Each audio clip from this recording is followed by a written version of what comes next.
A Norfolk teacher is coming under fire tonight after a social media post accused her of making racist comments about her students. And she was just named her school's Teacher of the Year. 13 News Now reporter Allie Weatherton is in the studio with us tonight with our top story. Allie?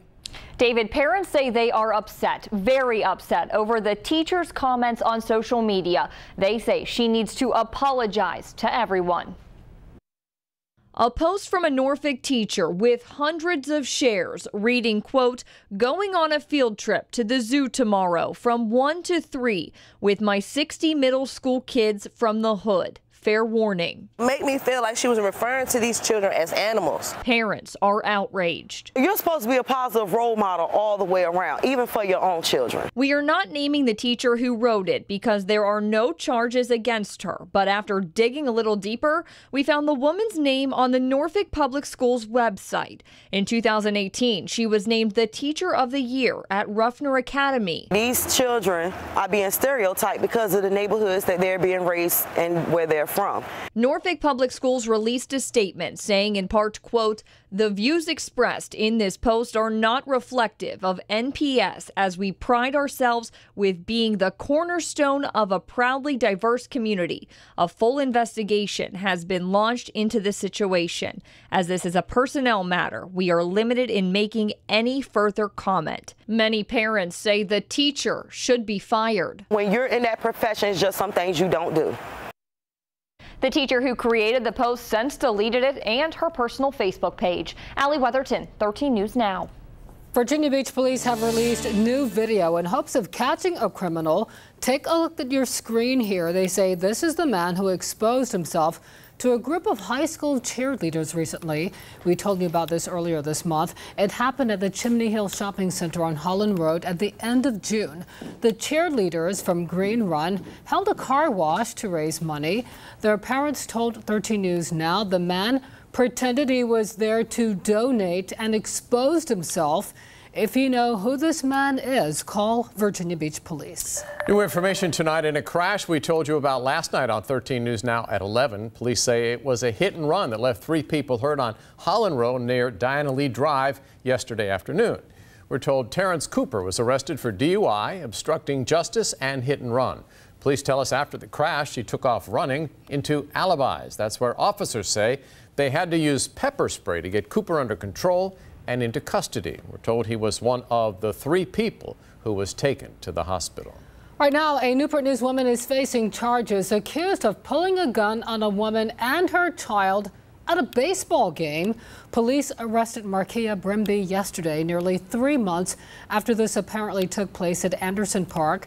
We're told Brimby threatened to hurt a 37-year-old woman and her child, then got into a car and threatened to come back to the next game. It is not clear what prompted the threats, but police say Brimby didn't know the woman she threatened. Right now, Newport News city leaders are asking for your input. They're working to come up with a plan to develop the Denby and Warwick neighborhoods. Specifically, they're focusing on Warwick Boulevard from Boxley Boulevard to Enterprise Drive. 13 News Now reporter Nico Clemens explains the city's hope for that area. Newport News trying to breathe new life along Warwick Boulevard. They need to bring in clients and storefronts that really appeal to the Denby area. Amber and Becky Cox have lived in Newport News since 1973. I've seen quite a bit of change, especially down there where CVS is. While they've seen quite a bit of change, the Coxes say they would like to see more. They need to redevelop and bring in some more businesses. The city's planning department says in the process of updating the city's comprehensive plan, employees saw several neighborhoods and areas along Warwick they really needed to take a closer look at.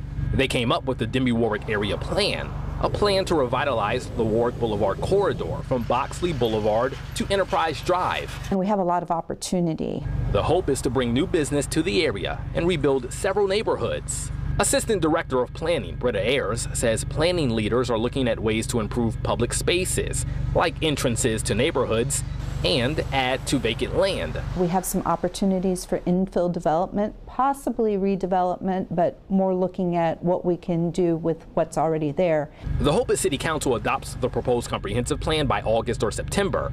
Then, once adopted, the Warwick-Denby area plan would be in addition to that. The Coxes believe the city is heading in the right direction. I don't think they need any more down this end, but it probably needs some down at the other end. And there's a public meeting July 26th from 6 to 8 at Passage Middle School if you want to hear more about the plan and give your feedback. And the city's planning department hopes to be done with this area plan in the next year. In Newport News, I'm Nico Clemens, 13 News Now. Taking a live look downtown Hampton right now, violent and property crime have dropped there. That is according to a new report from the city. We're told there were 387 violent offenses reported last year. That's down from 394 in 2016. City officials tell us this year continues a longer trend. Just 15 years ago, there were 552 reports of violent crime. Leaders tell us crime is also down in the start of 2018. To see all of the numbers, go to our website, 13newsnow.com. Navy is loosening its restrictions on the way women wear their hair. A new policy allows ponytails, larger buns, and lock hairstyles. Those are rope-like strands. This is the first time the Navy has changed its policy in 4 years. The changes are meant to be more inclusive of all kinds of hair textures. I just now got my hair done yesterday. It's really, really nice because you also get to keep your hair and maintain it and keep the healthiness of it. 6 African-American female sailors suggested this to the Navy. They say the new policy will make doing their hair easier and quicker and let them spend more time on work.